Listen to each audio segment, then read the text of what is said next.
I should have known what was coming the moment I walked through the door. The entire family was already gathered in the living room. Mom, Dad, my sister Rachel and her husband Trevor, my brother Marcus with his fiancée. They all turned to look at me with that expression I'd seen 1,000 times before. The look that said I was late, unprepared, insufficient. "Nice of you to finally show up," Rachel said, not bothering to stand. "We've been waiting." I was actually 10 minutes early, but I didn't point that out. I'd learned years ago that facts didn't matter in this house. Only perception did. "Sorry," I said quietly, setting down the gifts I'd brought. I'd spent weeks finding thoughtful presents for everyone, including my 2 nephews. I noticed Rachel's eyes flick to the bags with what looked like disappointment, as if she'd hoped I'd show up empty-handed to prove whatever point she was trying to make. Dinner started normally enough. Dad carved the turkey. Mom fussed over the table settings. Marcus talked about his promotion at the tech firm where he worked. Rachel described the new kitchen renovation she and Trevor were planning. I listened, contributed when asked direct questions, and mostly tried to stay invisible. It was during dessert when Mom decided to strike. "Rachel was just telling us about the donation she made to the children's hospital," Mom said, her voice dripping with that particular tone of pride she reserved exclusively for my sister. $15,000. Can you imagine? We raised such a generous daughter. "That's wonderful," I said, meaning it. "The children's hospital does amazing work." "It's what family does," Rachel said, looking directly at me. "We help others. We give back to the community." There was a weighted pause. I could feel it coming like a storm rolling in. "You never help this family," Mom said, setting down her fork with enough force to make the china rattle. "Your sister actually contributes. She helps with the grandchildren. She comes to every family event. She remembers birthdays and anniversaries. She calls me every single day." "Mom," I started. "And what do you do?" she continued, her voice rising. "You show up when it's convenient. You live in your tiny apartment, working your little job, keeping to yourself. You never offer to help with anything. Never ask if we need anything. Just absent. Always absent." Dad nodded slowly. "Your mother's right, Jennifer. Rachel's always been there for us. Even Marcus helps out when we need him. But you? It's like you're not even part of this family." Marcus shifted uncomfortably, but said nothing. Trevor smirked into his wine glass. Rachel sat back with her arms crossed, looking vindicated. I smiled politely, the way I'd trained myself to do. The way I'd perfected over 6 years of sitting at this table, listening to variations of this same speech. "I understand," I said softly. "Do you?" Mom pressed. "Because honestly, Jennifer, I don't think you do. Your sister is planning to help us renovate the bathroom next spring. She's already committed $20,000. $20,000. That's what family does. That's what love looks like." I nodded, still smiling. My face felt frozen, like a mask I couldn't remove. "That's very generous of her." "It is generous," Rachel said sharply. "Unlike some people, I actually care about Mom and Dad's comfort in their old age. I actually think about someone other than myself." The words hung in the air. Everyone was looking at me now, waiting for me to defend myself, to argue, to prove them right by getting emotional. Instead, I stood up calmly. "Thank you for dinner, Mom. Everything was delicious. I should get going. I have an early morning tomorrow." "Of course you do," Rachel muttered. Always an excuse. I collected my coat from the hall closet, wished everyone a Merry Christmas, and walked out to my car. The December air was sharp and cold, exactly how I felt inside. But I didn't cry. I didn't scream. I didn't call my best friend Sarah to vent, though I knew she'd be waiting to hear how it went. Instead, I sat in my car for a moment, letting the engine warm up, and made a decision I'd been avoiding for 6 years. It started in 2017, right after I'd landed my first major promotion at the financial consulting firm where I'd been working since college. I was 26 years old, finally making real money, and I felt like I was supposed to do something meaningful with it. That's when Dad called me.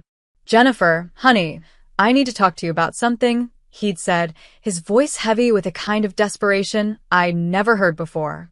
Your mother doesn't know I'm calling. I don't want her to worry. My heart had clenched. What's wrong? Are you sick? No, nothing like that. It's just the mortgage. We refinanced a few years ago to help Marcus with his student loans, and the payments they're a lot higher than we anticipated. With your mother wanting to retire soon and my hours getting cut at the plant, we're struggling. I hate to ask, but he didn't have to finish. How much do you need? Just temporary help. Maybe a few months until we get back on our feet. The payment is $2,100 a month. If you could cover even half of that. I'll cover all of it, I'd said immediately. Don't worry about it, Dad. I'll set up an automatic transfer today. The relief in his voice had been palpable. You're saving us, Jennifer. You really are. We'll pay you back as soon as things stabilize. I promise. I'd set up the automatic payment that same day. Direct transfer from my checking account to their mortgage company, due on the 1st of every month. $2,100. I barely noticed it missing from my paycheck. I'd been living frugally, saving aggressively, investing wisely. 3 months later, I'd added their homeowner's insurance when Dad mentioned they were about to let it lapse. $175 a month. 6 months after that, I'd quietly started covering their utilities when Mom complained at Thanksgiving about the electric bill. Another $400 a month. Then the property taxes. $520 a month, averaged out. Then the HOA fees. $180 a month. By the end of the first year, I was paying $3,375 every single month to keep my parents in their home. Over $40,000 a year. And they'd ask me not to tell anyone, especially not Rachel or Marcus. They'd just worry, Dad had said. And they have their own expenses. Let's keep this between us. I'd agreed because I understood. Rachel had 2 kids and a husband who worked in sales, unreliable income. Marcus was still building his career. I was single, childless, with a growing income and no debt. It made sense that I'd be the one to help. Except it was supposed to be temporary. Year 2 came and went. The promises to pay me back faded into silence. I didn't bring it up because every time I saw my parents, they seemed stressed enough. Why add to their burden? Year 3, I got another promotion. Senior financial consultant, managing a portfolio of high-net-worth clients. My salary jumped to $180,000. The monthly payments became even less noticeable. Year 4, I made partner. My income jumped again. Base salary plus profit sharing put me over $300,000 annually. I started investing more aggressively, building a real estate portfolio on the side. 3 rental properties in 2 years. I was doing well. Better than well. And still, every month, $3,375 left my account for my parents' house. Year 5, something shifted. Rachel had started making comments at family dinners about how I didn't understand what it meant to struggle, how I didn't have real responsibilities like she did. Mom had started comparing us more openly. Rachel's volunteer work, her involvement in the kids' schools, her daily phone calls. I'd stayed quiet, kept paying, kept showing up. But year 6 was when it became unbearable. What my family didn't know, what I'd never told them, was that I wasn't just doing okay financially. I was thriving in ways they couldn't imagine. My position at the firm had evolved. I wasn't just managing portfolios anymore. I was identifying investment opportunities, structuring deals, building relationships with executives and entrepreneurs. I developed a reputation for spotting undervalued companies before anyone else saw their potential. 2 years ago, I'd made a private investment in a tech startup that a college friend was launching. $20,000 for a 2% equity stake. The company had just been acquired by a major corporation. My payout, $2.4 million. I'd taken that money and done what I do best. I'd invested it strategically. Real estate, index funds, 3 more startup investments. My net worth had crossed $4 million last spring, and I wasn't even 32 years old yet. But I lived in a modest 1-bedroom apartment in a decent neighborhood. I drove a 6-year-old Honda Civic. I bought my clothes at normal stores. I didn't post on social media about my success. I didn't talk about money at family dinners. Why? Because I'd learned early that my family didn't react well to my achievements. When I'd made partner at the firm, Mom's first comment had been, "Well, Rachel just became room parent for both her sons' classes." Now, that's an accomplishment. When I'd bought my first rental property, Dad had said, "Just be careful you don't get in over your head. Real estate isn't as simple as you think." So, I'd stopped sharing. I'd stopped trying to make them proud. I just kept working, kept building, kept paying their mortgage in silence. The irony wasn't lost on me. I was paying $40,000 a year to keep them in their house while being told I never helped the family. I was building a multi-million-dollar portfolio while being called selfish and absent. But I'd accepted it. Or so I thought. The morning after Christmas dinner, I woke up at 5:30 a.m. like always. I made coffee, went for my usual run, showered, and sat down at my laptop with a clarity I hadn't felt in years. I opened my banking portal and looked at the automatic payment scheduled to process in 3 days. $3,375 to my parents' mortgage company and various utilities. I'd been making this payment for 72 consecutive months. 6 full years. That was $243,000. Nearly $250,000 paid silently, without recognition, while being told I contributed nothing. My hand moved to the mouse. I clicked Manage Automatic Payments. I selected each recurring transfer to my parents' accounts. And one by one, I canceled them. Delete. Delete. Delete. Delete. It took less than 2 minutes to undo 6 years of financial support. I sat back and stared at the screen. My heart was pounding, but not with guilt. With relief. With something that felt dangerously close to freedom. I wasn't angry. I wasn't trying to punish them. I was simply done. Done being invisible while keeping them afloat. Done being called selfish while being their silent lifeline. Done accepting scraps of respect while funding their entire existence. I picked up my phone and texted Sarah. I did it. I canceled everything. Her response was immediate. Finally. How do you feel? Free. I typed back. Terrified, but free. I didn't tell my parents. I didn't send an explanation. I just stopped. The same way you'd stop watering a plant that kept insisting it didn't need water. 48 hours later, my phone rang at 7 a.m. Mom's name flashed on the screen. I let it go to voicemail. She called again immediately. Then again.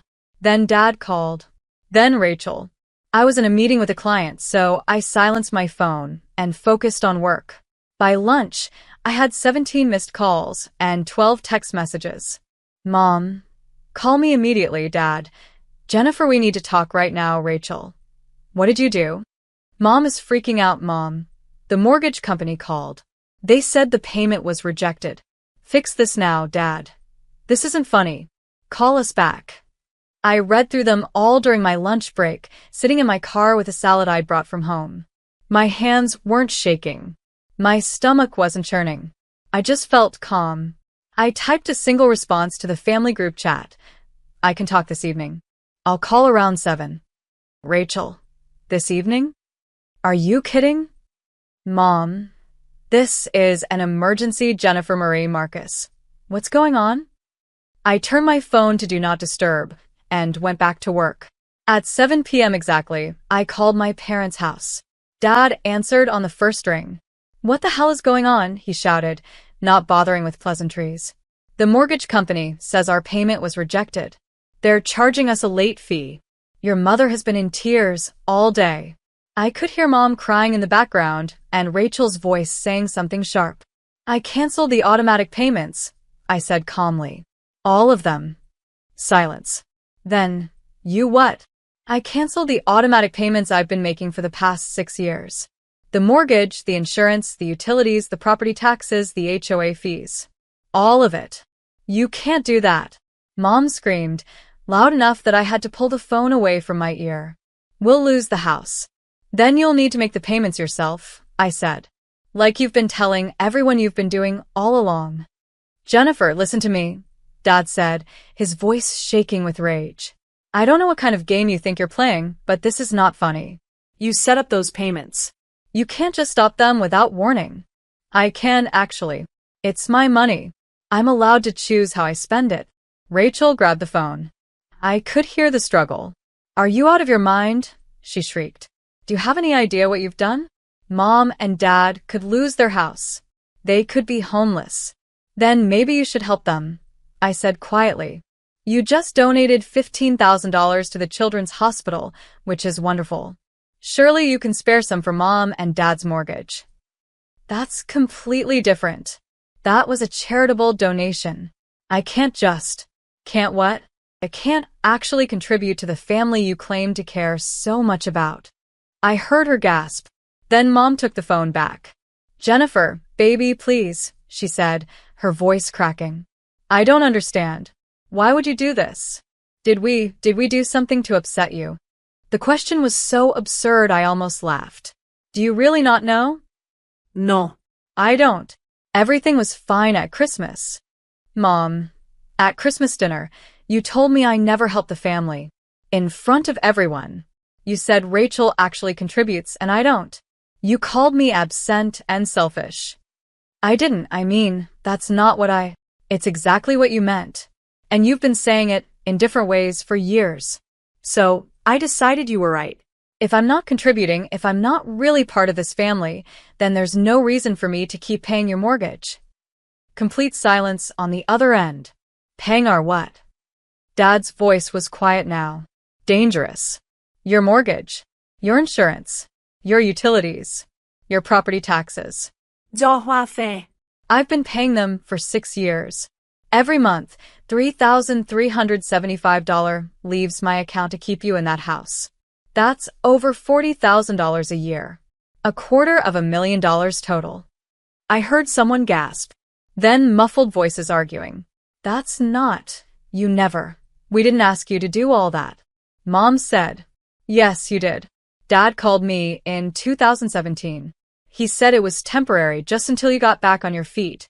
He asked me not to tell Rachel or Marcus because they'd worry. So I paid, and I stayed quiet, and I waited for you to get back on your feet. 6 years later, I'm still waiting. You should have told us. Rachel shrieked in the background. I'm telling you now. Dad's voice was cold. So what? This is blackmail? You want us to what? Grovel? Apologize? We're your parents, Jennifer. Helping family isn't supposed to come with conditions. You're right, I said. It's not, which is why I helped for 6 years without asking for anything in return. Not money, not gratitude, just basic respect. Basic acknowledgement that I'm part of this family too. But at Christmas, you made it very clear that I'm not. So now I'm acting like it. This is insane, Rachel yelled. You're going to let Mom and Dad lose their house over hurt feelings? I'm not letting them do anything. Their house, their responsibility. Just like you said, Rachel, family helps family. So help them. You have the means.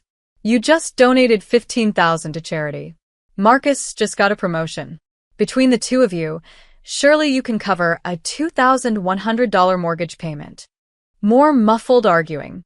Then Marcus's voice. Jennifer, this is crazy. We can't just suddenly come up with that kind of money every month. But I could. I asked. For 6 years. That's different. You don't have kids. You don't have a wife. You don't have expenses. I have expenses. I just prioritize differently. I've been prioritizing Mom and Dad. Now I'm prioritizing myself. You selfish bitch.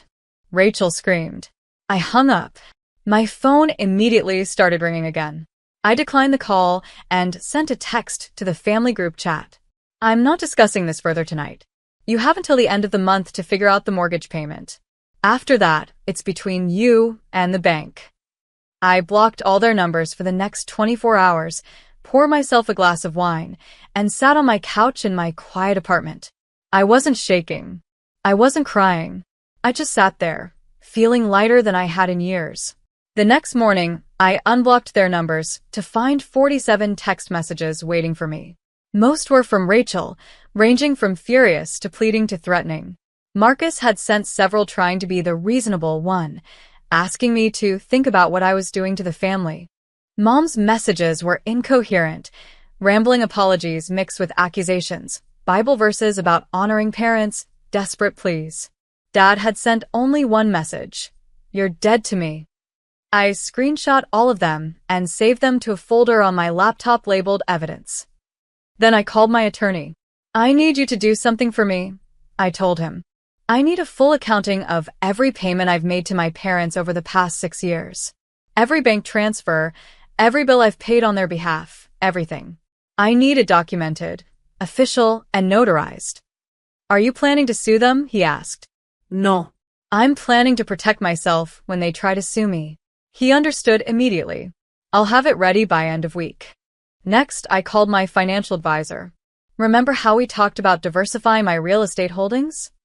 I said, "I want to move forward. Aggressively. I also want to increase my investment in the Sharma Tech Fund and the Rodriguez Development Project. Let's put together a strategy for the next quarter." "May I ask what's changed?" she asked carefully. "I just freed up $40,000 a year in my budget," I said. "I'd like to put it to better use." The third call I made was to Sarah.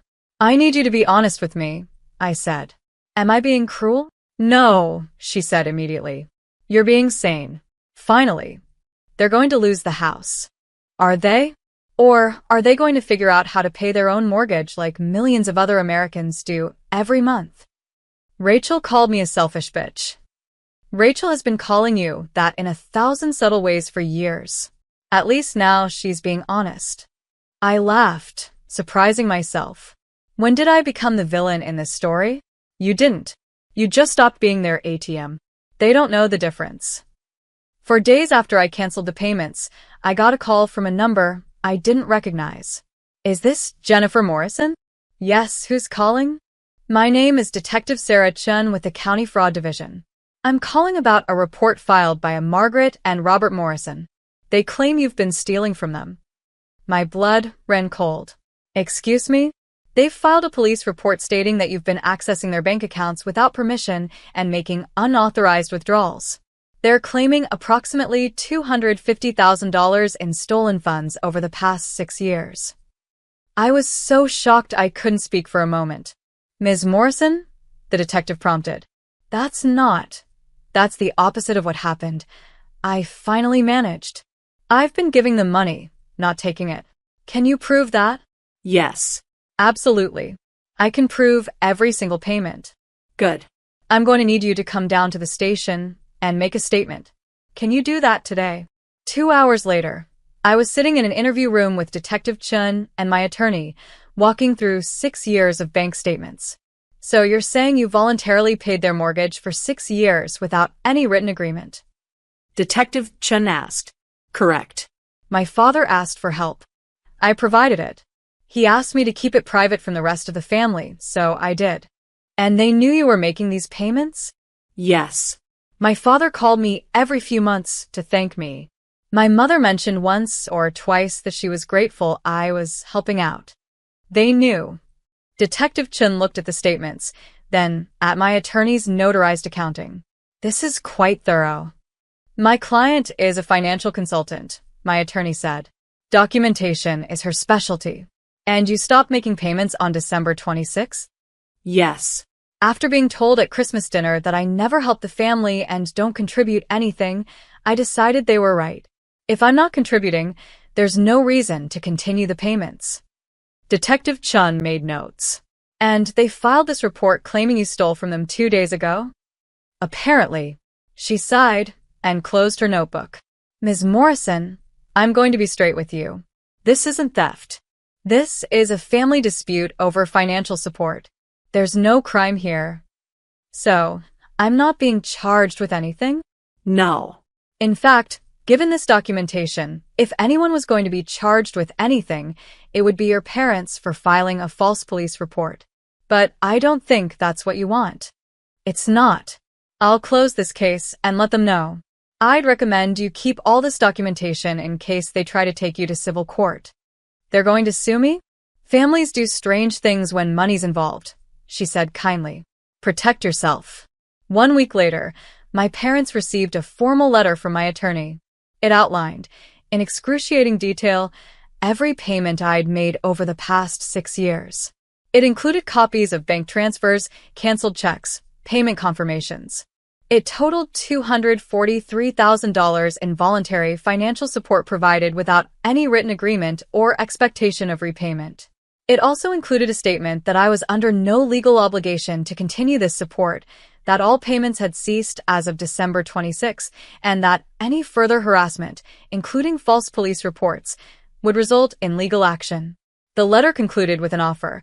I would forgive the entire $243,000 debt if they would sign a document acknowledging they had received this support and agreeing to cease all contact with me. I didn't expect them to sign it. I sent it to create a paper trail. Rachel called me 2 weeks later. Not from her cell phone, from her office. "We need to meet," she said. No greeting. No small talk. Why? Because Mom and Dad's mortgage is due in 10 days and they don't have the money. Because Marcus and I have been trying to figure out how to help, we can't cover it long term. Because this family is falling apart. That's not my problem anymore. It never was your problem, she exploded. That's what you don't get. You made this your problem without asking anyone, and now you're punishing us for not being grateful enough. I'm not punishing anyone. I'm just done helping. Fine. Then meet with us one time. Let us show you what you've done. Let us explain why this is so devastating. And if you still want to walk away after that, then fine. Walk away. I almost said no. But something in her voice, a crack in the usual confidence, made me pause. One meeting. Public place. This Saturday. Fine. We met at a coffee shop near my office. The whole family showed up. Mom, Dad, Rachel, Trevor, Marcus, even his fiancée, Stephanie. They looked awful. Mom had clearly been crying for days. Dad looked like he'd aged a decade. Rachel was tight-lipped and furious. Marcus just looked confused. I ordered a coffee and sat down across from them. "Talk," I said. Mom started crying immediately. Dad put his arm around her and spoke for both of them. "Jennifer, we owe you an apology. We didn't understand how much you'd been doing for us. We thought you were just helping with the mortgage for a few months, not everything. Not for years. I told you exactly what I was paying when I called," I said quietly. "You heard me." "We heard the words," Rachel interjected. "But we didn't believe it. We thought you were exaggerating to make us feel bad." "Why would I lie about that?" "Because you wanted to make yourself look better," she said. "You wanted to swoop in and be the hero who saved them when really what, Rachel? When really you should have been helping them?" She fell silent. Marcus cleared his throat. "Look, we've been going through their finances, trying to figure out how they got into this situation. And we found some things." He slid a folder across the table. I opened it. Bank statements, credit card bills, loan documents. My blood turned to ice as I read. "Is this real?" I asked. "We had a forensic accountant verify it," Marcus said quietly. "Yes." According to the documents in front of me, my parents had been spending recklessly for years. Vacations charged to credit cards. A timeshare purchased on a whim. A loan taken out to buy Rachel a car 2 years ago. Another loan for Marcus's wedding expenses. They'd been living like they had money because I'd been covering their basic expenses. Every dollar I paid toward their mortgage and bills freed up their actual income to spend on luxuries. "They owe almost $180,000 in consumer debt," Marcus said. "Not including the mortgage." I looked at my parents. "You told me you were struggling. You said you needed help just to get by." "We were struggling," Dad insisted. "The mortgage payments were too high. Because you kept borrowing against the house to fund everyone else's lives," I said, my voice rising for the first time. "You refinanced to pay Marcus's student loans. You took out a HELOC to buy Rachel's car. You've been using the equity in your house like a piggy bank while I paid the actual mortgage." "We're your parents," Mom sobbed. "We raised you. We sacrificed for you. It's not wrong to expect help from your children." Help. I stood up. "I gave you $250,000. I gave it silently, without conditions, without asking for anything back. And in return, you called me selfish. You told me I never contribute. You filed a false police report accusing me of theft. The coffee shop had gone quiet. Everyone was staring. I didn't care. You want to know the truth? I said, my voice shaking now. I could have kept paying. I could have covered your mortgage for the rest of your lives and barely noticed the money missing. I'm not some struggling single woman barely getting by. I'm a partner at one of the top financial consulting firms in the state. I have a portfolio worth over $4 million. I could have bought your house outright and not even blinked. Their faces went pale. But I won't. Not because I can't afford it. Because you don't deserve it. Because the moment I showed you actual documentation of what I'd been paying, instead of thanking me, you accused me of lying. Because when I stopped funding your lifestyle, you tried to have me arrested. Because you've spent 6 years taking my money while telling everyone I'm the selfish one. I grabbed my bag. You wanted a family meeting? Fine. Here's what I have to say. The debt between us is settled. I've forgiven the $243,000 you owe me. I won't sue you for the credit cards you opened in my name. Yes, Marcus, I saw those documents too. But in return, you leave me alone. No more calls. No more guilt trips. No more family dinners where I'm the disappointment. Jennifer, please. Mom reached for me. I stepped back. Sign the document my lawyer sent. Acknowledge what I gave you. And let me go. I walked out of the coffee shop and didn't look back. They signed the document 3 days later. In it, they acknowledged receiving $243,000 in financial support from me over 6 years. They agreed to cease all contact unless I initiated it first. They withdrew the police report and apologized in writing for filing it. In return, I forgave the debt and agreed not to pursue charges for the credit cards they'd fraudulently opened using my information. It wasn't forgiveness. It was a transaction. But it was closure. Sarah threw me a freedom party that weekend. Just the two of us, expensive wine, and takeout from my favorite restaurant. How do you feel? She asked. Lighter, I said. Sad. But lighter. Are you going to reconcile eventually? I thought about it. Maybe. If they actually change. If they actually see me as a person instead of a resource. But I'm not holding my breath. Good, she said. You deserve better. She was right. I did. 6 months after that final coffee shop meeting, I got a text from an unknown number. Yeah. This is Marcus. I got a new phone. I wanted you to know that Mom and Dad sold the house. They're moving into a smaller condo that they can actually afford on their retirement income. Rachel and I are splitting the cost of helping them with the down payment. I also wanted to say I'm sorry for not seeing what was happening, for not standing up for you, for letting them treat you that way. I don't expect you to forgive me or want a relationship. I just wanted you to know that I finally understand what you did for them. And I'm sorry it cost you so much.